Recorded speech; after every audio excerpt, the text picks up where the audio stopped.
কত ভয়ানক হবে রে বাবা, কত কঠিন হবে। সূরাতুল হজের ১ নং আয়াতে রব্বুল আলামিন বলেন, ইন্না জালজালাতাস সাআতি শাইউন আযীম, নিশ্চয়ই এই কিয়ামতটা হচ্ছে একটা ভয়ানক ব্যাপার। আল্লাহু আকবার বলে। আল্লাহ নিজে বলছেন কিয়ামত হবে এক ভয়ঙ্কর ব্যাপার। কেমন ভয়ঙ্কর ব্যাপার আল্লাহ নিজেই বলতেছেন, তাজাহালু কুল্লু মুরদিআতিন আম্মা আরদাআত।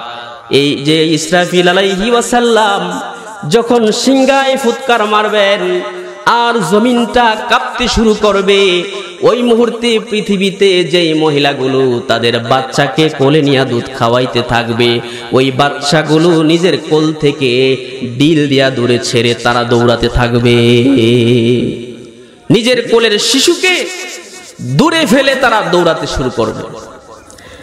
ওয়াতাদাউ কুল্লু যাতি হামলিন হামলাহা, আর যে সমস্ত মহিলারা গর্ভধারণ অবস্থায় থাকবে, যে সমস্ত মহিলাদের পেটে বাচ্চা থাকবে, এই কাঁপুনি শুরু হওয়ার সাথে সাথে ওই বাচ্চাগুলো জমিনে খালাস হয়ে পড়বে। কত কঠিন হবে, বাচ্চাগুলো খালাস হয়ে যাবে। ওয়াতারান নাসা সুকারা, মানুষগুলো বেহুশ হয়ে যাবে। আল্লাহ বলে বেহুশ না, মানুষগুলো বেহুশ না। আল্লাহ বলে ওয়ামা হুম বিসুকারা, এই মানুষগুলো বেহুশ হয় না, এই কিয়ামতের ভয়েতে তারা জিম মেরে গিয়েছে। কর্তৃপক্ষ বিষয় নির্ধারণ করে দিয়েছেন সূরা জিলজাল, যেটি কোরআনুল কারীমের ১১৪টি সূরার মধ্যে ৯৯তম সূরা। এই সূরাতে ৮টি আয়াত আছে।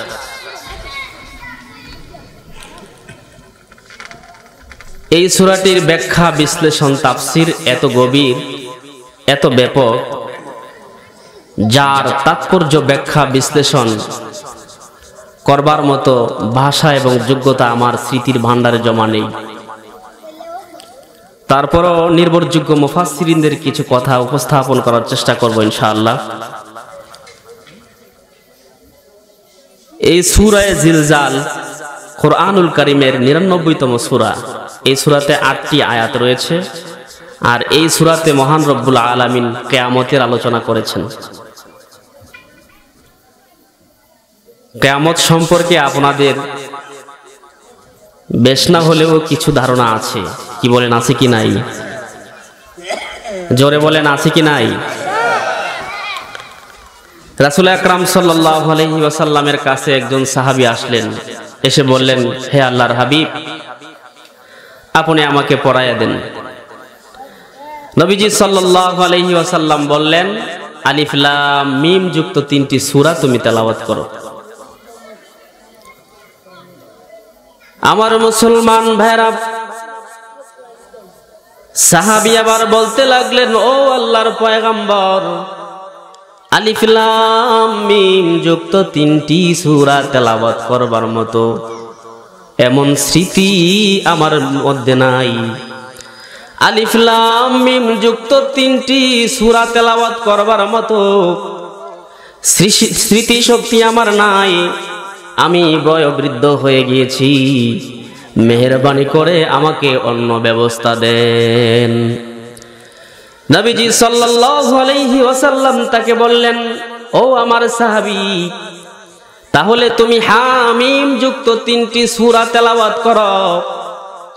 সাহাবী বললেন, ও আল্লাহর পয়গম্বর, আমি বয়োবৃদ্ধ মানুষ, আমার বয়স বেশি, স্মৃতিশক্তি আমার দুর্বল, হামিম যুক্ত 3টি সূরাও আমার পক্ষে তেলাওয়াত করা সম্ভব নয়। আল্লাহর রাসূল বললেন, ইউসাব্বিহু যুক্ত 3টি সূরা তুমি তেলাওয়াত করো। সাহাবী বললেন, হুজুর, এটাও আমার পক্ষে সম্ভব না। এবার আল্লাহর রাসূল বলেন, ইযা যুলজিলাতিল আরদু জিলজালাহা, সাহাবীরে এই সূরাটি তুমি তেলাওয়াত করতে থাকো। এবার আল্লাহর নবীর সাহাবী বলেন, আল্লাহর কসম, আমি এই সূরার মধ্যে সামান্যতম বাড়াবো না এবং কমাবো না। আল্লাহর রাসূল বলেন, যদি এই লোকটা তার কথায় সত্যবাদী হয়ে থাকে, নিশ্চয়ই সে সফলতা অর্জন করেছে। এবং মুক্তি পেয়ে গিয়েছে। কারণ এই সূরাতুজ জিলজাল এমন একটি বরকতময় সূরা, আল্লাহর নবী সরকারে দুজাহা সাল্লাল্লাহু আলাইহি ওয়াসাল্লাম বলেন, এই সূরা জিলজাল যদি কেউ একবার তেলাওয়াত করে, আমার রব্বুল আলামিন ও বান্দার আমলনামায় পুরা কোরআন শরীফের অর্ধেক তেলাওয়াত করার সমান সওয়াব দিয়ে দিবেন। আরেকটি হাদিসে এসেছে, আল্লাহর নবী বলেন, ইদা জুলজিলাতিল আরদু জিলজালাহা, এই সূরাটি কোরআনুল কারীমের 4 ভাগের 1 ভাগ। তার মানে কেউ যদি 4 বার এই সূরাতুজ জিলজাল তেলাওয়াত করে, রব্বুল আলামিন তাকে 1 কোরআন খতমের সওয়াব তার আমলনামায় দিয়ে দেন। এই সূরাটা যখন নাজিল হয়েছিল, হযরতে আবু বকর সিদ্দিক রাদিয়াল্লাহু তাআলা আনহু কান্নায় ভেঙে পড়লেন। আল্লাহর নবী জিজ্ঞাসা করলেন, আবু বকর রে, কোন কারণে তুমি কান্না শুরু করে দিয়েছো? হযরতে সিদ্দিক আকবর রাদিয়াল্লাহু তাআলা আনহু বলেন, ও আল্লাহর পয়গম্বর, ইদা জুলজিলাতিল আরদু জিলজালাহা, এই সূরাটি আমাকে কাঁদিয়ে তুলেছে। সুবহানাল্লাহ বলেন। কারণ এই সূরাটির ব্যাখ্যা, বিশ্লেষণ, তাৎপর্য এত গভীর, যার কারণে হযরতে সিদ্দিক আকবর রাদিয়াল্লাহু তাআলা আনহু কান্নায় ভেঙে পড়েছেন। সুবহানাল্লাহ বলেন। আমার মুসলমান ভাইরা, এই সূরাটিতে কিয়ামতের আলোচনা করেছেন। কিয়ামত বিশ্বাস করেন কি করেন না? কারা কারা কিয়ামত বিশ্বাস করে একটু হাত উঠায় মাওলাকে দেখাই। নারায়ে তাকবীর, নারায়ে তাকবীর, হাত নামান। আমার মুসলমান ভাইরা, কিয়ামত এত কঠিন আর এতই সত্য, কিয়ামতকে অবিশ্বাস করার কোনো সুযোগ নাই। আর কিয়ামতের কথা আল্লাহর নবী বেশি বেশি ভাবতেন। আমাদের নবী আলাইহি ওয়াসাল্লাম মাঝে মধ্যে কিয়ামতের কথা ভাবতেন আর বলতেন, ইয়া লাইতা রব্বু মুহাম্মাদিন, হে মুহাম্মাদের পরওয়ারদিগার, লাম ইয়াখলুকু মুহাম্মাদান, আপনি যদি মুহাম্মদকে সৃষ্টি না করতেন। সুবহানাল্লাহ বলে। কিয়ামতের ভয়ের কথা চিন্তা করে আবু বকর সিদ্দিক রাদিয়াল্লাহু তাআলা আনহু বলতেন, ইয়া লাইতানি কুনতু উসফুরা, আয় আল্লাহ, আমি আবু বকরকে মানুষ না বানাইয়া এই জমিনে যদি আমি আবু বকরকে তুমি পাখি হিসেবে বানাইতা। সুবহানাল্লাহ বলে। কিয়ামতকে এত ভয় করতেন, অথচ বর্তমান সময়ে, বর্তমান পরিস্থিতিতে, বর্তমান হালে আমাদের দিলে কিয়ামতের ন্যূনতম ভয় নেই। কি বলেন, ঠিক কি ঠিক না? অথচ এই জমিনে একদল আশিক ছিল, এখনো আছে, কিয়ামত পর্যন্ত থাকবে। ওই আল্লাহর পেয়ারা পেয়ারা বান্দাদের দিলে কিয়ামতের ভয় এত বেশি ছিল, কিয়ামতের চিন্তায় তারা দুনিয়াদারি করবার সুযোগ পায় নাই, সাহস পায় নাই। সুবহানাল্লাহ বলে। যেমন হযরতে বাহলুল একদিন রাস্তা দিয়ে যাচ্ছিলেন, পথিমধ্যে একটি ছেলে বসে আছে বিষণ্ণ অবস্থায়, কি যেন চিন্তা করতেছে। হযরতে বাহলুল মনে মনে ভাবতেছিলেন, অন্যান্য বাচ্চারা মাঠে খেলাধুলা করতেছে, আর এই ছেলেটা নীরবে নীরবে এক জায়গায় বসে কি এত গভীর চিন্তায় মগ্ন, কিসের এত চিন্তা সে করে। যাই ছেলেটাকে একটু আনন্দ দিয়ে আসি, একটু খুশি করায় আসি। হযরতে বাহলুল তার কাছে এসে বললেন, এ আল্লাহর বান্দা, তোমার সময় বয়সী ছেলেরা ময়দানে খেলাধুলা করতেছে, আর তুমি ময়দানের এক প্রান্তে বসে বসে এমন গভীর ভাবে কিসের চিন্তা করো, এত বিষণ্ণতা কিসের? এবার শিশু বাচ্চাটা জবাব দিল, আফা হাসিবতুম আন্নামা খালাকনাকুম আবাসা, এ চাচাজি, আল্লাহ কি মানুষকে অনর্থক সৃষ্টি করেছে নাকি? আমি ওই যে কিয়ামতের চিন্তায় এতই বেহুশ হয়ে গিয়েছি, কিয়ামতের চিন্তায় এতই চিন্তিত হয়ে গিয়েছি, যার কারণে আমার সাথী ভাইদের সাথে খেলার সুযোগ আমার হচ্ছে না। কিয়ামতের চিন্তায় আমি বিষণ্ণ হয়ে বসে আছি। হযরতে বাহলুল বলেন, ও আল্লাহর বান্দা, ও বাবা শোনো, তুমি তো ছোট্ট মানুষ, এখন তোমার কিসের কিয়ামতের চিন্তা? তোমার মতো ছোট্ট মানুষের কিসের এত চিন্তা? এবার ছোট্ট ছেলেটা জবাব দেয়, চাচাজি, আমার জনম দরদি মা জননীকে দেখেছি যখন রান্না করতে চুলার ধারে যান তখন সর্বপ্রথম তিনি ছোট ছোট লাকড়ি দিয়া আগুন জ্বালায়। সুবহানাল্লাহ বলে। আমার মা ছোট্ট ছোট্ট লাকড়িগুলো দিয়ে সর্বপ্রথম আগুন জ্বালায়, তারপরে বড় লাকড়িগুলোর পালা কে জানে না জানি হাসরের ময়দানে আমার মতো ছোট ছোট মানুষ দিয়া আল্লাহ জাহান্নামের আগুনগুলো জ্বালায়া দেয়। ও চাচা, এই চিন্তায় আমি খেলবার সাহস করতে পারি না, তাই আমার সাথী বন্ধুরা ময়দানে খেলতেছে আর আমি হাসরের কঠিন দিনের চিন্তায় মগ্ন হয়ে বসে আছি। সুবহানাল্লাহ বলে।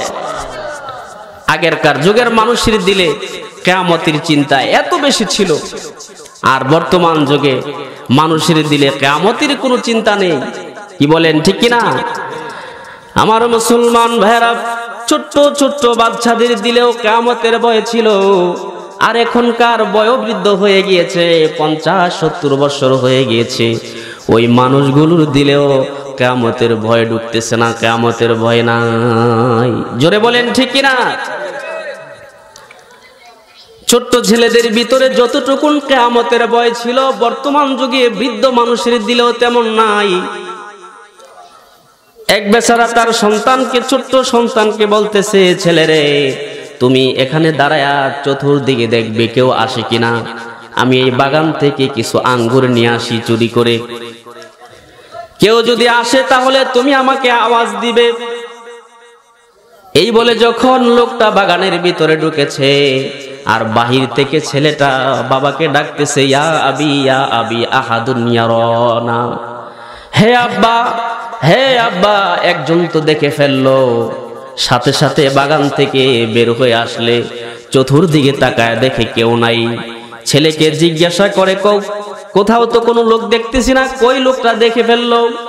কয়, বাবা গো, যদিও পৃথিবীর কোনো মানুষ দেখে না, কিন্তু রব্বুল আলামিন যিনি আমাকে আপনাকে সৃষ্টি করেছেন সেই প্রভু তো আমাকে আপনাকে দেখতেছে, ঠিক কিনা? কিয়ামতের ভয় ছোট বাচ্চাদের দিলেও ছিল, এখনকার যুগে বয়োবৃদ্ধ মানুষের দিলেও কিয়ামতের ভয় নাই। কি বলেন, ঠিক কিনা? কিয়ামতের ভয়েতে আল্লাহর পেয়ারা পেয়ারা বান্দারা মাঝে মধ্যে বেহুশ হয়ে পড়তেন। আমার মুসলমান ভাইরা, পৃথিবীর দিগন্ত থেকে খবর নেওয়া যায়, মাঝে মধ্যে এই পৃথিবীতেও ভূমিকম্প হয়, কিন্তু এই ভূমিকম্প আর এই কিয়ামতের ভূমিকম্প এক না। সুবহানাল্লাহ বলে। এই যে ভূমিকম্প আমরা দেখি মাঝে মধ্যে হয়, এই ভূমিকম্প আর আল্লাহ এই পৃথিবী ধ্বংস করবেন যে ভূমিকম্প দিয়ে, সেই ভূমিকম্পটা এক নয়। জমিনে যে ভূমিকম্প আসে এটা 4 কারণে আসে। কয় কারণে আসে? জোরে বলেন, কয় কারণে? নবীজি সাল্লাল্লাহু আলাইহি ওয়াসাল্লাম বলেছেন, এই জমিনে মাঝে মধ্যে আল্লাহ ভূমিকম্প দেন, মাঝে মধ্যে ভূমিকম্প দিয়ে পৃথিবীর মানুষকে সতর্ক করেন। এই ভূমিকম্প 4 কারণে আসে। তার মধ্যে একটা কারণ হলো যেই সমাজে বেশি মদখোরের সংখ্যা বেড়ে যায়। আপনাদের দেশে মনে মদখোর নাই? জোরে বলেন, আছে কি নাই? যেই সমাজে মদখোরের সংখ্যা বেশি, যেই সমাজের মানুষগুলো মদ পানে মুবতালা হয়ে যায়, যে সমাজের মানুষগুলো মদ পানে লিপ্ত হয়ে যায়, ওই সমাজটাকে মহান রব্বুল আলামিন মাঝে মধ্যে কুদরতি হাতে জাকি দিয়ে একটু ইয়া করেন, আল্লাহ তাআলা একটু তাকে ভয় দেখান। কি বলেন, ঠিক কিনা?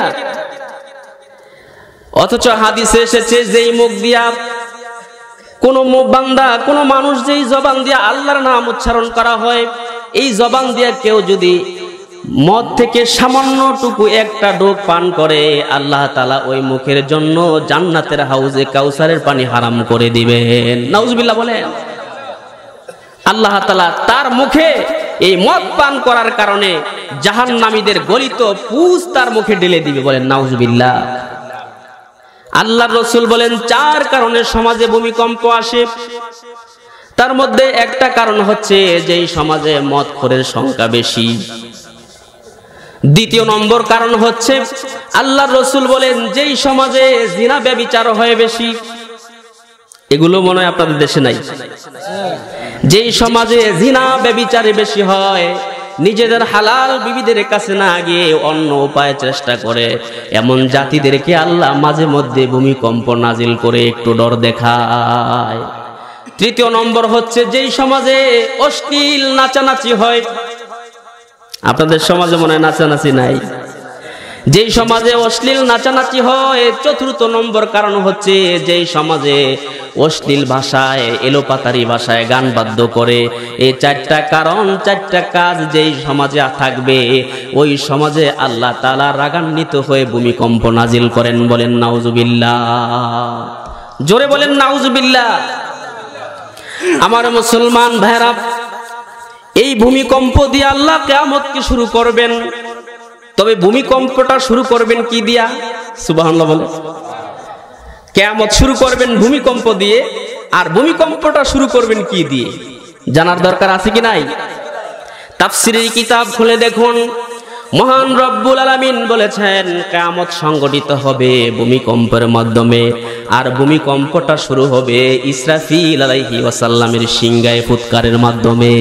সুবহানাল্লাহ বলেন। আল্লাহ তাআলা হযরত ইসরাফিল আলাইহি ওয়াসাল্লামকে সৃষ্টি করেছেন তিনটা ফুৎকার দেওয়ার জন্য।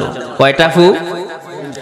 তাফসীরে ইবনে কাসিরে এসেছে, এই আসমান থেকে জমিন পর্যন্ত যত বিশাল জায়গা রয়েছে, আসমান এবং জমিনের মাঝখানে যত ফাঁকা জায়গা, ইসরাফিলের সিংহাটা তার চাইতেও বড়, তার চাইতেও বড়। এমন একটা বড় সিংহা দুই ঠোঁটের মাঝখানে নিয়ে মাথাটা নিচু করে আল্লাহর হুকুমের দিকে তাকিয়ে আছেন। মালিক হুকুম করবে, আর সঙ্গে সঙ্গে এই বাঁশিতে ইসরাফিল আলাইহি ওয়াসাল্লাম ফুৎকার মারবেন। সুবহানাল্লাহ বলেন। আমার মুসলমান ভাইরা, সে কথাই আল্লাহ তাআলা কুরআনুল কারীমে বলেছেন, ইযা যুলজিলাতিল আরদু জিলজালাহা। এটা হচ্ছে 1 নম্বর আয়াত।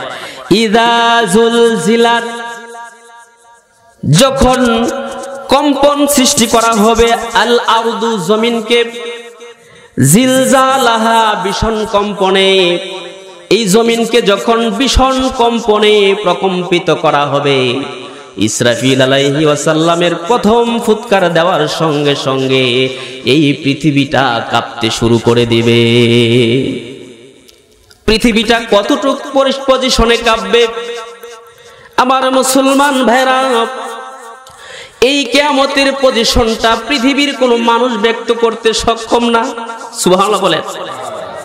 এটা আমার কথা নয়, রব্বুল আলামিন নিজেই ঘোষণা করেছেন, এই পৃথিবীতে যত মাখলুকাত আছে, যত সৃষ্টিজীব আছে, তাদের ভাষা দিয়া, তাদের জবান দিয়া এই কিয়ামতের কম্পনের যে দৃশ্যটা হবে, এই কিয়ামতের দৃশ্যের বর্ণনা কোনো মাখলুকাত প্রকাশ করতে পারবে না। সূরাতুন নাজমের 58 নং আয়াতে আল্লাহ তাআলা বলেন, লাইসা লাহা মিন দুনিল্লাহি কাশিফা। কাশিফা, লাইসা লাহা মিন দুনিল্লাহি কাশিফা। কিয়ামতটা কত কঠিন হবে, কত ভয়ঙ্কর হবে, কোনো মাখলুকাত ব্যক্ত করতে পারবে না। একমাত্র আল্লাহ ব্যতীত এই অবস্থাটা কেউ বর্ণনা করতে পারবে না। বলেন সুবহানাল্লাহ।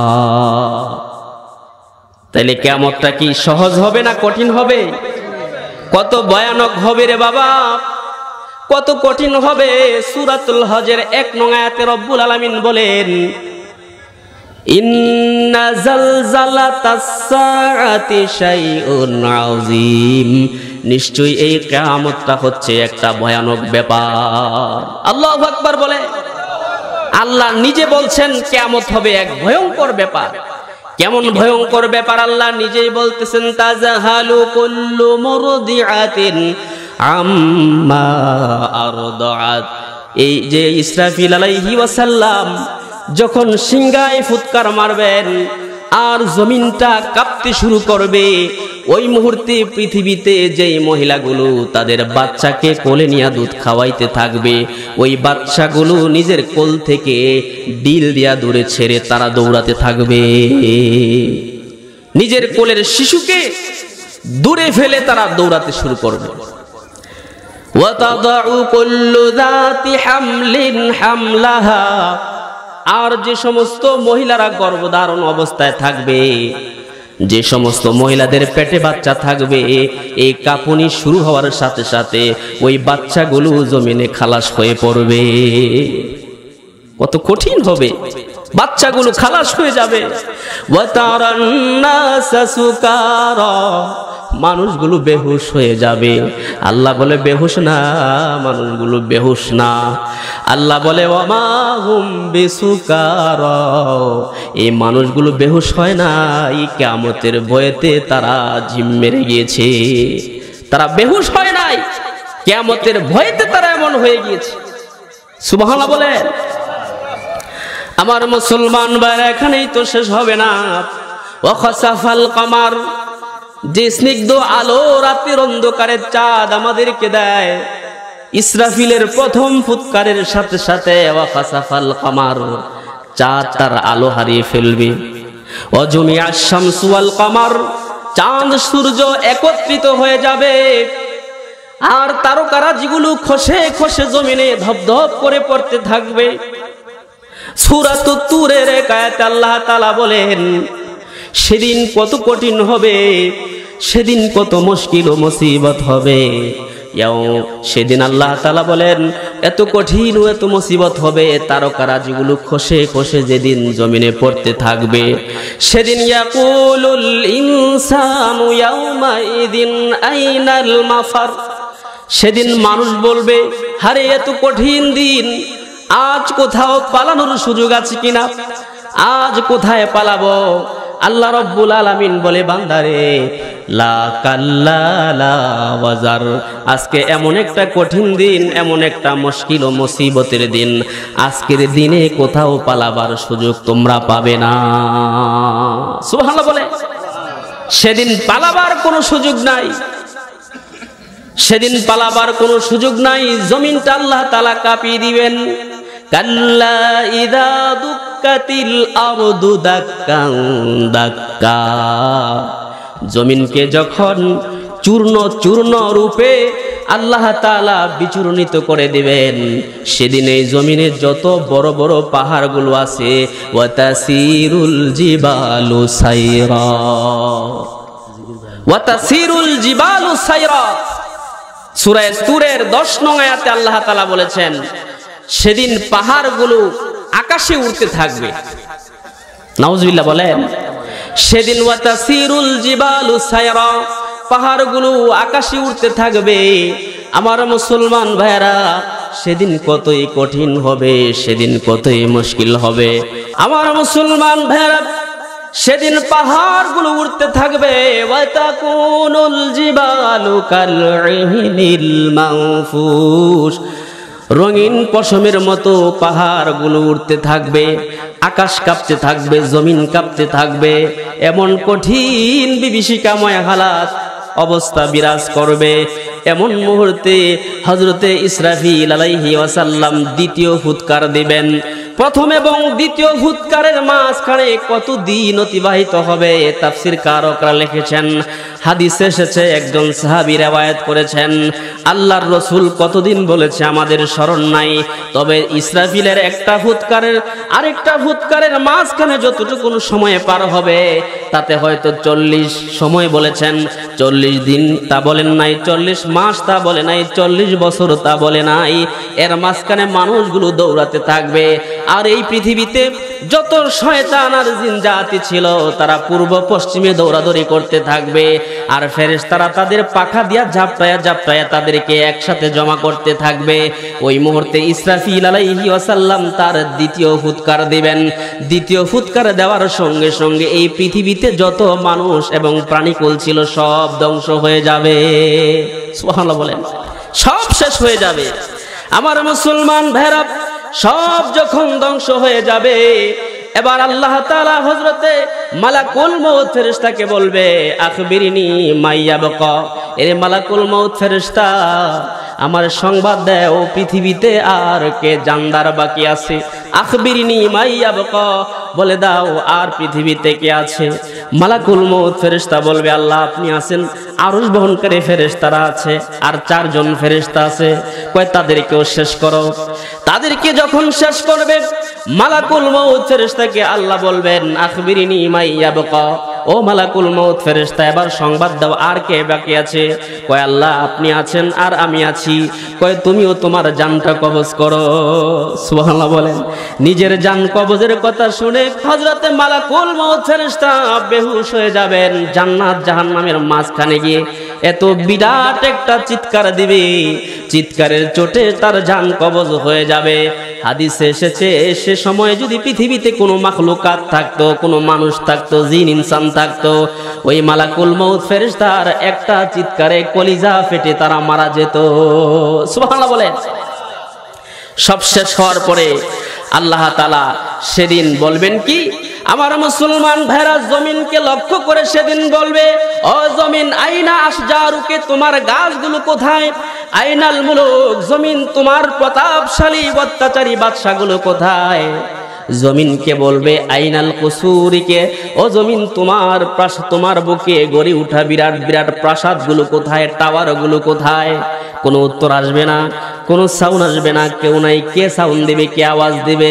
সেদিন মহান রব্বুল আলামিন নিজেই বলবেন যে লিল্লাহিল ওয়াহিদিল কাহ্হার, আমি আল্লাহর রাজত্বে আজকে হবে, আমি আল্লাহ ছাড়া আজকের আর রাজত্ব কারো চলবে না। বলেন সুবহানাল্লাহ।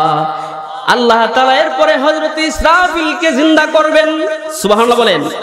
ইসরাফিলকে জিন্দা করার পরে বলবে, ইসরাফিল আমি আল্লাহ তোমাকে 3টা ফুৎকারের জন্য সৃষ্টি করেছিলাম, তুমি 2টা ফুৎকার দিয়েছো, এবার 3য় ফুৎকার দিয়ে তুমি তোমার দায়িত্ব শেষ করো, চাকরি শেষ করো। ইসরাফিল আলাইহি ওয়াসাল্লাম এবারে 3য় নম্বর ফুৎকার যখন দিবেন, ওয়া আখরাজাতিল আরদু আসকালাহা, সুবহানাল্লাহ বলেন। ওয়া আখরাজাতিল আরদু আসকালাহা, ইসরাফিল আলাইহি ওয়াসাল্লামের 3য় ফুৎকার দেওয়ার সঙ্গে সঙ্গে ওয়া আখরাজাত বের হয়ে আসবে আল আরদা, জমিন থেকে, আসকালাহা এই জমিনের নিচে যা ছিল, আয় কুনুজাহা যত খনিজ সম্পদ ছিল, স্বর্ণের পাহাড় উঠে যাবে, রূপার পাহাড়গুলো উঠবে, তেলের খনিগুলো উঠবে, যত দামি দামি আসবাবপত্র জমিনের ভিতরে আল্লাহ রেখেছেন, 3য় ফুৎকার দেওয়ার সঙ্গে সঙ্গে সেগুলো জমিন থেকে লাফায়া উঠতে থাকবে, এবং যতগুলো মানুষ এই জমিনে নিচে রয়েছে সমস্ত মানুষগুলো আপন জায়গায় দাঁড়িয়ে যাবে। বলেন সুবহানাল্লাহ। সেদিন হিসাবের নিকাশের দিন শুরু হয়ে যাবে, যেটাকে ময়দানে মাহশর বলে।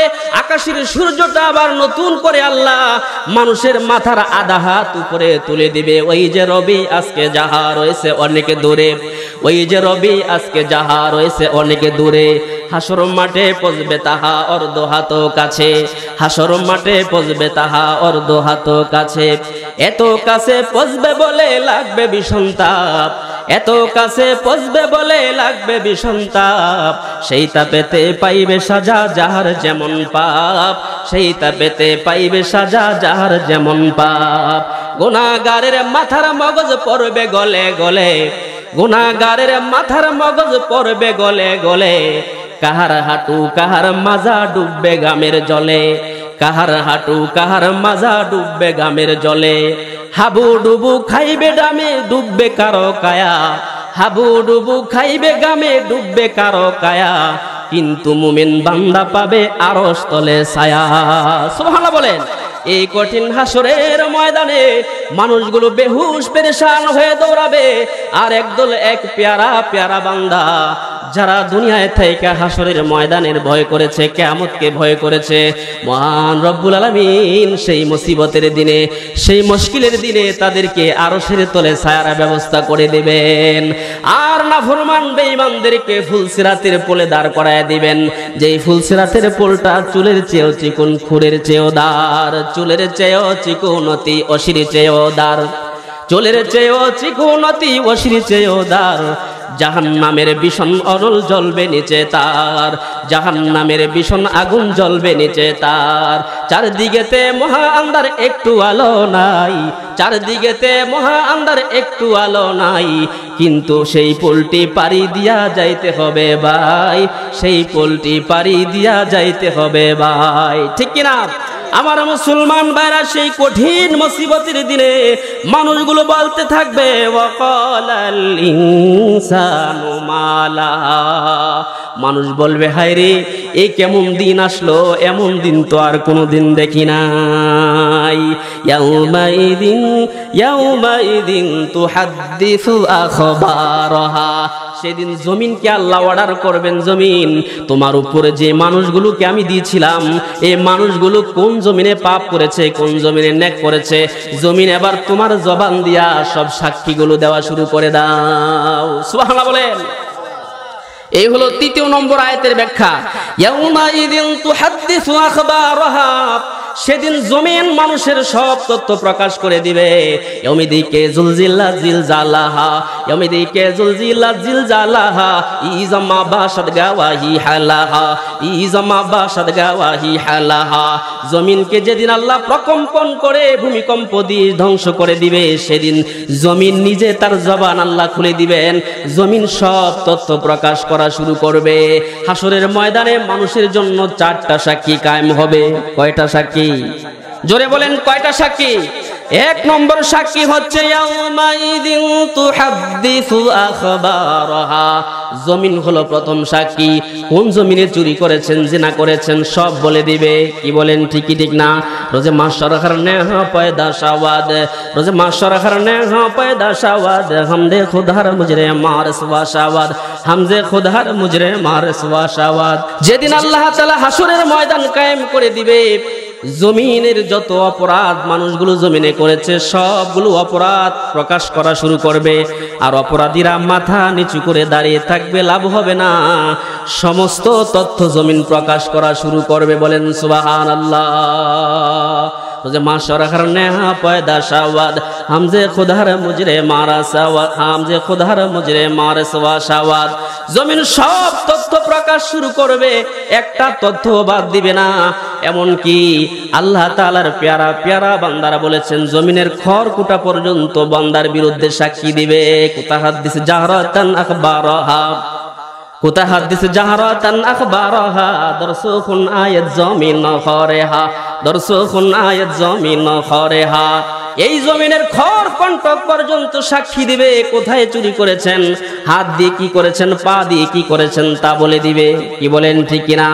জমিন সেদিন বলে দিবে অনেক খবর আদি, জমিন সেদিন বলে দিবে অনেক খবর আদি।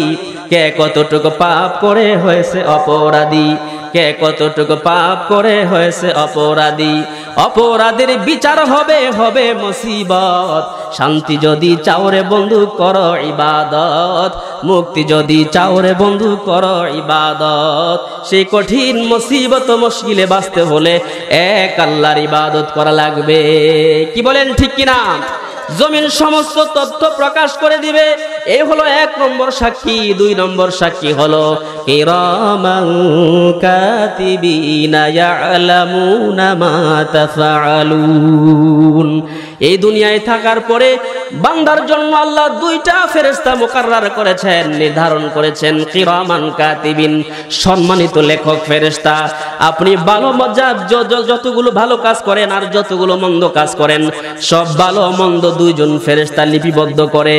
এই 2 জন ফেরেশতা হাসরের ময়দানে আপনার বিরুদ্ধে সাক্ষী হয়ে দাঁড়ায়া যাবে। জোরে কোন, ঠিক কি ঠিক না? বান্দা যখন দুনিয়াতে অপকর্ম করে, বান্দা যখন দুনিয়াতে অপকর্ম করে, ফেরেশতারা সাথে সাথে লিপিবদ্ধ করে, ফেরেশতারা সাথে সাথে লিপিবদ্ধ করে। লিপিবদ্ধ ফলক যখন দেখবে হাসরে, লিপিবদ্ধ ফলক যখন দেখবে হাসরে, পাপী বান্দা ওই মুহূর্তে কাঁদবে ওয়াকাতরে, পাপী বান্দা ওই মুহূর্তে কাঁদবে ওয়াকাতরে। ও মুসলমান, ওই মুহূর্তে কাঁদলেও লাভ হবে না, ঠিক কিনা? रोने के वक्त जब तूने रोया नहीं, रोने के वक्त जब तूने रोया नहीं, वक्त तो जाने के बाद रोने से कोई फायदा नहीं, वक्त तो जाने के बाद रोने से कोई फायदा नहीं, समय हाराया काঁদলে কোনো লাভ হবে না, ঠিক কি না? 2 নম্বর সাক্ষী হচ্ছে ফেরেশতা, 3 নম্বর সাক্ষী হচ্ছে মানুষের অঙ্গ প্রত্যঙ্গ। আমার এই হাত, আমার এই পা, আমার এই অঙ্গ প্রত্যঙ্গ আমার বিরুদ্ধে সাক্ষী দেবে। ও তুকাল্লিমুনা আইদিহিম, সেদিন হাতের জবান আল্লাহ খুলে দিবেন, হাত কথা বলবে। কি বলবে রে ভাই? দস্তে গুইয়াদে মানচুনি দুজদিদাম লবে গুইয়াদে মানচুনি বুসিদাম। হাত বলবে আমি চুরি করেছি, ঠোঁট বলবে আমি নিজের বিবির সারা অন্য মহিলার চুমা দিয়েছি। বসে গুইয়াদে চিদাম সমরুল কালাম, কান বলবে আমি হারাম গান বাদ্য শুনেছি। ঘুষে গুইয়ে দিচ্ছি দাম সমরুল কালাম, কান বলবে আমি হারাম কথা শ্রবণ করেছি। প্রত্যেকটা অঙ্গ প্রত্যঙ্গ আমার আপনার বিরুদ্ধে সাক্ষী হয়ে দাঁড়াবে। সেদিন বাঁচার কোনো রাস্তা আমরা তালাশ করে পাবো না। জোরে বলেন ঠিক কি ঠিক না? আমার মুসলমান ভাইরা, এজন্য কোন কবি বলেন অঙ্গ যেদিন বলে দিবে অনেক খবর আদি, এই নিজের অঙ্গ প্রত্যঙ্গ আমার বিরুদ্ধে আপনার বিরুদ্ধে সাক্ষী হয়ে দাঁড়াবে, সব গোপন তত্ত্ব প্রকাশ করে দিবে, বাঁচার কোনো রাস্তা পাবেন না। 4 নম্বর সাক্ষী হলো ইদাস সুহুফু নুশিরাত, যখন আমল নামা খুলে দেওয়া হবে। ও বান্দা, দুনিয়ায় থাকতে কি আমল করেছো?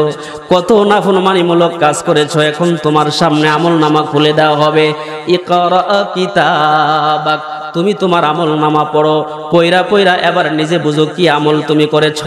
সেদিন মানুষগুলো বেকার হয়ে যাবে, বেহুশ হয়ে যাবে। সেদিন মানুষ তার আমল নামায় দেখবে ছোট গুনাহগুলো আছে, বড় গুনাহগুলো আছে।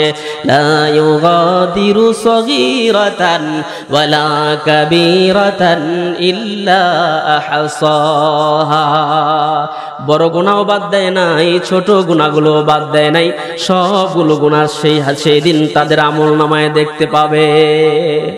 সুবহানাল্লাহ বলেন। আমল নামা খোলা হবে হাসরের দিনে, আমল নামা খোলা হবে হাসরের দিনে। পাপী বান্দা দুনিয়া থেকে যাহা নিছে কিনে, পাপী বান্দা দুনিয়া থেকে যাহা নিছে কিনে। ক্ষুদ্র পাপও বাদ করবে না, দেখবে আপন চোখে, ক্ষুদ্র পাপও বাদ করবে না, দেখবে আপন চোখে। দুঃখের পাহাড় ভেঙে তখন পড়বে আপন বুকে, দুঃখের পাহাড় ভেঙে তখন পড়বে আপন বুকে, ঠিক কিনা? ছোট বড় সব গুনাহগুলো দেখতে পারবে। এজন্য মুসলমান ভাইরা, আল্লাহ তাআলা যেহেতু হাসরের ময়দানে সব বের করে দিবে, সেই ভয় আমাদের দিলে ঢুকাইয়া, হাসরের ময়দানে যেহেতু আমাদের হিসাব বিকাশ দেওয়া লাগবে, এজন্য দুনিয়ার জমিনে সংযত হয়ে আমাদের চলা লাগবে। নিজের জীবনের মধ্যে নিয়ন্ত্রণ আনতে হবে, নিজের জীবনকে এমন ভাবে চালাতে হবে যাতে হাসরের ময়দানে মুশকিল ও মুসিবতে আমরা গ্রেফতার না হই। কি বলেন ঠিক কিনা? ইয়াউমা ইযিন তুহাদ্দিসু আখবারাহা বিআন্না রাব্বাকা আওহালাহা। এগুলো কেন বলবেন? এরপরের আয়াতে আল্লাহ তাআলা বলতেছেন বিআন্না রাব্বাকা আওহালাহা, প্রভুর পক্ষ থেকে ওহী করা হবে, জমিনকে বলবেন তুমি সব তথ্য প্রকাশ করো, আর জমিন একে একে সব তথ্য প্রকাশ শুরু করবে। সেদিন আমার মুসলমান ভাইরা, মানুষগুলো বেহুশ বেকার হয়ে মানুষগুলো ছোটাছুটি করতে থাকবে, দলে দলে ছোটাছুটি করবে। সেটাই আল্লাহ বলছেন ইয়াউমা ইযি ইয়াসদুরুন নাসু আশতাতা, সেদিন মানুষগুলো দলে দলে বিভক্ত হয়ে ছুটাছুটি করবে। আর এই কঠিন দিনে কোনো মানুষ ডান হাতে আমলনামা পেয়ে যাবে, আর কোনো নাফরমান বাম হাতে আমলনামা পেয়ে যাবে। হাসরের ময়দানে যারা ডান হাতে আমলনামা পাবেন তারা কতই খুশনসিব, তারা কতই চান কপালওয়ালা লোক, তারা কতই সৌভাগ্যবান। সেদিন বলবে ডান হাতেতে আমলনামা লাভ করিবে যারা, ডান হাতেতে আমলনামা লাভ করিবে যারা, কঠিন হাসর ময়দানেতে চরম সফল তারা, কঠিন হাসর ময়দানেতে চরম সফল তারা।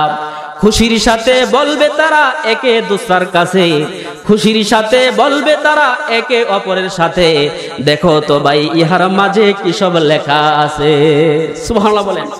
হাসরের ময়দানে নেককার প্যারা প্যারা বান্দারা ডান হাতে আমলনামা পেয়ে যাবে। ডান হাতে আমলনামা পাবার পরে ও বান্দাগুলো তাদের আত্মীয় স্বজনের কাছে গিয়ে বলবে, ভাই রে,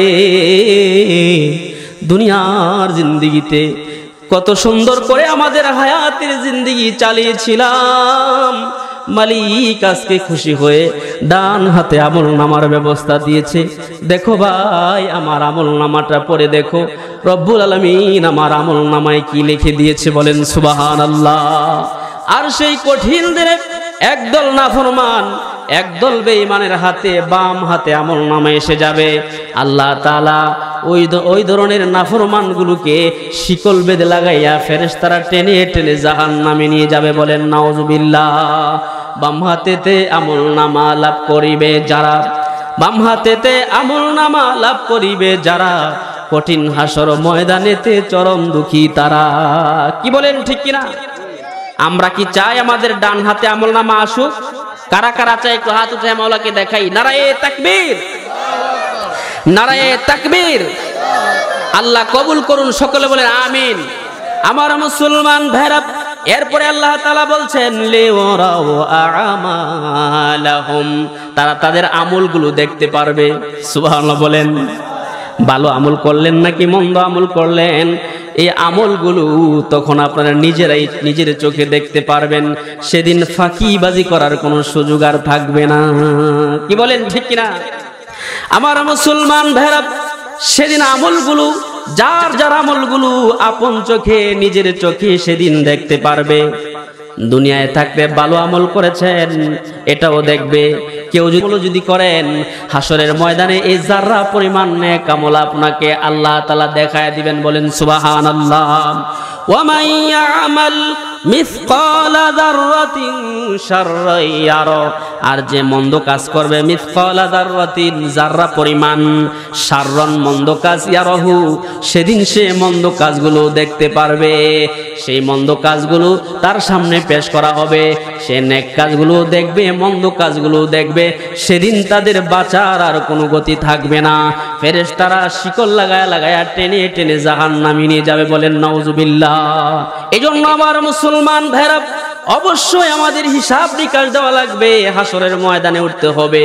আর একদল লোক তো থাকবে, ডান পাশে আমল নামা যখন এসে যাবে, ডান হাতে আমল নামা আসলে আল্লাহ তাআলা তাদেরকে সরাসরি জান্নাতের ব্যবস্থা করে দিবেন। সুবহানাল্লাহ বলেন।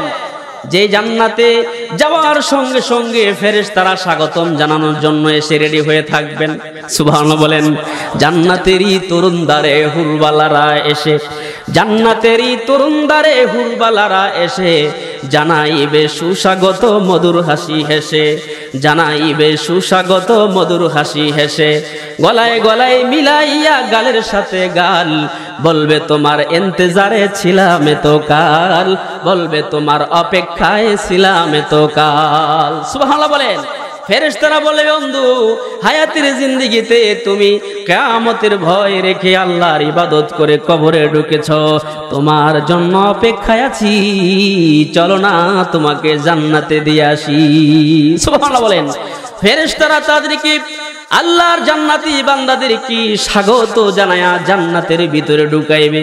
হায়রে, জান্নাতে ঢুকার পরে দেখবে আজীব তামাশা।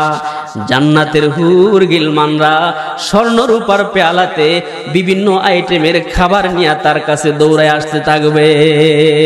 হাতে নিয়া সোনার রূপার পেয়ালা ঝিকমিক, হাতে নিয়া সোনার রূপার পেয়ালা ঝিকমিক। গোলাম সকল বেহেশতীদের ঘুরবে চারদিক, গোলাম সকল বেহেশতীদের ঘুরবে চারদিক। থাকবে তাতে নানান রকম মন জুড়ানো খানা, থাকবে তাতে নানান রকম প্রাণ জুড়ানো খানা। খাইবে তাহা বেহেশতীরা, করবে আমিরানা। সুবহানাল্লাহ বলেন। যা খাইবে তা খেতে পারবেন, কোনো অসুবিধা হবে না। দুনিয়ায় বেশি খাইলেই পেটে সমস্যা দেখা দেয়। কি বলেন, ঠিক কিনা? জান্নাতে যত খুশি বান্দা খেতে পারবে, কোনো অসুবিধা দেখা দিবে না। সুবহানাল্লাহ বলেন। যত খুশি খাইবে সেটায় নানান রকম খানা, যত খুশি খাইবে সেটায় নানান রকম খানা। হইবে না কো তাতে কবু পেশাব পায়খানা, হইবে না কো তাতে কবু পেশাব পায়খানা। উঠবে ডেকুর বাহির হবে গরম সুবাসিত, উঠবে ডেকুর বাহির হবে গরম সুবাসিত। তাতে আবার পাইবে ক্ষুধা আগেরই মতো, বলেন সুবহানাল্লাহ। আল্লাহর জান্নাতে যত খুশি সে খানা খাবে, কোনো অসুবিধা হবে না। আল্লাহর রাসূল বলেন, ও জান্নাতি বান্দা একটা মাত্র ডেকুর দিবে, ডেকুর দেওয়ার সঙ্গে সঙ্গে সব খানা ফিনিশ হয়ে যাবে। বলেন সুবহানাল্লাহ। যত মনে চায় তা খেতে পারবে। রব্বুল আলামিন সেদিন জান্নাতীদেরকে ডেকে ডেকে বলবেন, আতুরিদুনা শাইআন, ওরে জান্নাতীরা আর কিছু তোমাদের লাগবে কিনা বলো। সুবহানাল্লাহ বলে। আল্লাহ বলবেন, আর কিছু লাগবে কিনা কও। দুনিয়ায় থাইকা কিয়ামতকে ভয় করে চলছো, আমি আল্লাহকে ভয় করে চলছো, আর কিছু লাগবে কিনা বলো। জান্নাতীরা সেদিন উত্তর দিবেন, আলাম তাবিদা বুজুহুনা আলাম তুদখিলানাল জান্নাতা ওয়া তুনাজ্জিনা মিনান নার। আল্লাহ, তুমি জান্নাত দিয়েছো, চক্ষু শীতল হয়ে গিয়েছে, প্রাণ ঠান্ডা হয়ে গিয়েছে, আর কিছু আমাদের দরকার নাই। সুবহানাল্লাহ বলেন। আর কিছু আমাদের দরকার নাই। জান্নাতের ময়দানে কিছু কিছু লোক থাকবে, দুনিয়ায় যেমন কিছু চালাক লোক আছে, জান্নাতেও এই লোকগুলো থাকবে কিনা। ওই চালাক লোকগুলো বলবে, মালিক জান্নাত তুমি দিবা, জান্নাতে দিলা, জাহান্নাম থেকে মুক্তি দিলা, সবই তো পাইলাম, কিন্তু তুমি আসমান জমিন গ্রহ রবি চন্দ্র নক্ষত্র বানাইছো, তোমাকে তো এখনো আমরা দেখি নাই। সুবহানাল্লাহ বলে। আল্লাহ তোমাকে দেখা বাকি রয়েছে। আল্লাহু আকবার বলেন। আল্লাহকে দেখার ইচ্ছা আছে কি নাই? কার কার আছে একটু হাত উঠাই। নারায়ে তাকবীর, নারায়ে তাকবীর। আল্লাহ কবুল করুন, সকলে বলেন আমিন। হাত নামান। আল্লাহ সবই তো পেলাম, ও মাওলা সবই তো পেলাম, শুধুমাত্র তোমাকে পাওয়া বাকি রয়েছে। আল্লাহর রাসূল বলেন, এই পৃথিবীতে কত মানুষ আল্লাহকে দেখার আকাঙ্ক্ষা করেছে, কি বলেন ঠিক কিনা? আল্লাহর কত প্যারা প্যারা বান্দারা বলেছেন, কুছ नहीं मतलब दो आलम के गुलगुल जार से, कुछ नहीं मतलब दो आलम के गुलगुल जार से, कर मुशर्रफ मुझको तो दीदारे परनवार से, कर मुशर्रफ मुझको तो दीदारे परनवार से। अल्लाह ও মাওলা, দুনিয়ার ধন সম্পদ টাকা পয়সা পাইলাম, আর কোনো তামান্না নাই, আমার দিলে একটাই তামান্না, একটাই আকাঙ্ক্ষা, তোমাকে শুধু দেখা বাকি আছে। সুবহানাল্লাহ বলেন। হরে গেল মান जितनी नेमत है तू, হরে গেল মান जितनी नेमत है तू, सबसे बढ़कर नेमते दीदारे तू, सबसे बढ़कर नेमते दीदारे तू। মহান রব্বুল আলামিন হুর গিলমান যত কিছুই দিবেন, সবচাইতে আকর্ষণীয় পুরস্কার হলো, সবচাইতে বড় পুরস্কার হলো মালিকের সাথে সাক্ষাৎ করা, কি বলেন ঠিক কিনা? हर तमन्ना दिल से रुखसत हो चुकी, हर तमन्ना दिल से रुखसत हो चुकी, अब तू आजा अब तू खिलवत हो चुकी, अब तू आजा अब तू खिलवत हो चुकी। জান্নাতের বাড়িতে একদল প্যারা প্যারা বান্দা বলবেন, আল্লাহ সবই তো পাইলাম, এখন নীরব নিস্তব্ধ নিথর সময় আছি, মালিক হে একটু দেখার বাকি রয়েছে, তোমারে দেখার বাকি, ও মালিক তোমার একটু দেখতে হবে। সুবহানাল্লাহ বলেন। আল্লাহর রাসূল বলেন, ক্বালা ফায়ারফাউল হিজাব, আল্লাহ এবং বান্দার মাঝখানে যে নূরের পর্দা থাকবে, ওই পর্দাটা আল্লাহ আস্তে আস্তে করে উঠায় দিবেন। সুবহানাল্লাহ বলেন। ক্বালা ফায়ারফাউল হিজাব, আল্লাহ এবং বান্দার মাঝখানে যে নূরের পর্দা থাকবে, সেই পর্দা আস্তে আস্তে করে উঠতে থাকবে। ওয়ায়ানজুরুনা ইলা ওয়াজিহিল্লাহি তাআলা, তখন দুনিয়ায় যারা আল্লাহকে ভয় করেছে, এই দুনিয়ায় যারা কিয়ামতকে ভয় করে জীবন পরিচালনা করেছে, ও বান্দাগুলো মালিককে সরাসরি দেখবে। বলেন সুবহানাল্লাহ, জোরে বলেন সুবহানাল্লাহ। নারায়ে তাকবীর, নারায়ে তাকবীর। আল্লাহকে সরাসরি দেখার পরে মানুষগুলো বেহুশ হয়ে জমিনে পড়ে যাবে।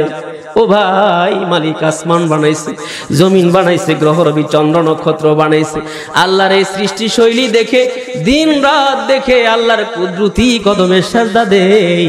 আর হাসরের ময়দানে নেককার বান্দারা আল্লাহকে সরাসরি দেখা আল্লাহর কুদরতি পায় না, সরাসরি পায়ের গোছায় সিজদা দিবে। বলেন সুবহানাল্লাহ, জোরে বলেন সুবহানাল্লাহ। প্রশ্ন করতে পারেন, আল্লাহর কি আবার পাও আছে নাকি? প্রশ্ন হয় কি হয় না? মুফাসসিরিনে কেরাম তারা জবাবে লিখেছেন মা ইয়ালিকু বিহি শানিহি, আল্লাহর যেমন পাও হওয়া দরকার তেমন পাও। সুবহানাল্লাহ বলেন।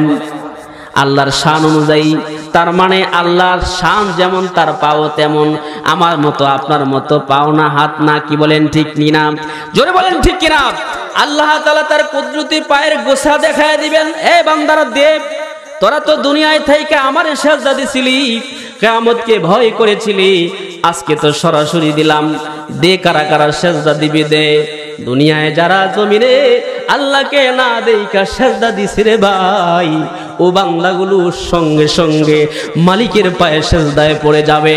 আর যেই লোকগুলো এখনো সমাজে আল্লাহর পায়ে সেজদা দেয় না, মসজিদের মুয়াজ্জিন ডাকতেছে, মসজিদে সাড়া দেয় না, ইমাম সাহেবের পেছনে গিয়ে নামাজে দাঁড়ায় না, ওই মানুষগুলোর কোমর লোহা কাঠের মতো শক্ত হয়ে যাবে, সেজদা দিতে পারবে না। নাউজুবিল্লাহ বলে, সেজদা দিতে পারবে না। রব্বুল আলামিন বলবে, বান্দা কি হয়েছে, সেজদা কেন দিতে পারছো না? সেদিন বলবে, মালিক রে, আমরা দুনিয়ায় তোমার সেজদা দেই নাই, আয় আল্লাহ আবার তুমি দুনিয়ায় পাঠাও, আমার সমস্ত জিন্দেগিটা তোমার কুদরতি পায়ে ব্যয় করে দেব। আল্লাহ বলবে, না ফরমান বেঈমান, 60 বছর 70 বছরের জিন্দেগি দিলাম, 60-70 বছরের জিন্দেগিতে দুনিয়া বুঝলি, ব্যবসা বাণিজ্য বুঝলি, চাকরি বাকরি বুঝলি, সংসার পরিচালনা বুঝলি, কৃষি জমিন চাষাবাদ বুঝলি, ব্যাংক ব্যালেন্স করা বুঝলি, সন্তান লালন পালন করা বুঝলি, আমি মালিকের ইবাদত বুঝলি না। তোর মতো লোক রে, তোর মতো নাদান রে, আবার জমিনে পাঠাইলে আবার জমিন ধ্বংস করবি, ঠিক কিনা? আল্লাহ তাআলা দ্বিতীয়বার আর ফিরাইয়া কাউকে পৃথিবীতে পাঠাইয়া দিবেন না। এই জন্য এটা আমাদের প্রথম চান্স। কি বলেন ঠিক কিনা? জোরে বলেন ঠিক কিনা? এটা আমাদের লাস্ট চান্স এবং প্রথম চান্স। এই চান্সই যদি মালিককে খুশি করাইতে পারি তাইলে আমাদের কপাল লাগবে, আর মালিককে যদি খুশি না করাইতে পারি ফেরেশতারা ধাক্কা দিয়া জাহান্নামে ফেলাইয়া দিবে। ও ভাই, জাহান্নামে এমন কঠিন আগুন, আল্লাহর রাসূলের সাহাবীরা বর্ণনা করেছেন, আল্লাহর নবী বলেছেন, উকিদা আলান নারি আলফা সানাতিন, আল্লাহ জাহান্নামের আগুনকে 1000 বছর তাপ দিয়েছেন। কয় হাজার বছর? জাহান্নামের আগুনকে 1000 বছর তাপ দিলেন। উকিদা আলান নারি আলফা সানাতিন, জাহান্নামের আগুনকে 1000 বছর ফেরেশতারা তাপ দিলেন, হিট দিলেন। হাত্তা ইহমাররাত, জাহান্নামের আগুনের রংটা তখন লাল বর্ণ ধারণ করেছে। সুম্মা উকিদা আলাইহা আলফা সানাতিন, আরো 1000 বছর জাহান্নামের আগুনটাকে জ্বালাইছে। হাত্তা আবিয়াদ্দাত হাত্তা ইসওয়াদ্দাত হাত্তা আবিয়াদ্দাত, হাদিসে এসেছে তখন জাহান্নামের আগুনটা হয়েছে সাদা। আরো 1000 বছর জ্বালানোর পরে জাহান্নামের আগুনটা লাল থেকে সাদা হয়ে আসছে। সুম্মা উকিদা আলাইহা আলফা সানাতিন, আরো 1000 বছর আগুনকে জ্বালাইলো। হাত্তা ইহমাররাত, জাহান্নামের আগুনের কালার হয়েছে কালো। কি? জাহান্নামের আগুনটা হলো কালো রঙের, দুনিয়ার আগুনটা লালচে রঙের, আর জাহান্নামের আগুনটা হলো কালো রঙের। দুনিয়ার আগুনের চাইতে জাহান্নামের আগুনের পাওয়ার থাকবে 70 গুণ বেশি। কয় গুণ বেশি? দুনিয়াতে সাধারণ দুনিয়ার আগুনই তো আমরা সহ্য করতে পারি না। কি বলেন ঠিক কিনা? আর জাহান্নামের আগুন হবে 70 গুণ পাওয়ার বেশি। ও ভাই, এমন আগুনে যদি কেউ পড়ে যায়, ও বান্দার আর কোনো রক্ষা নাই। কি বলেন ঠিক কিনা?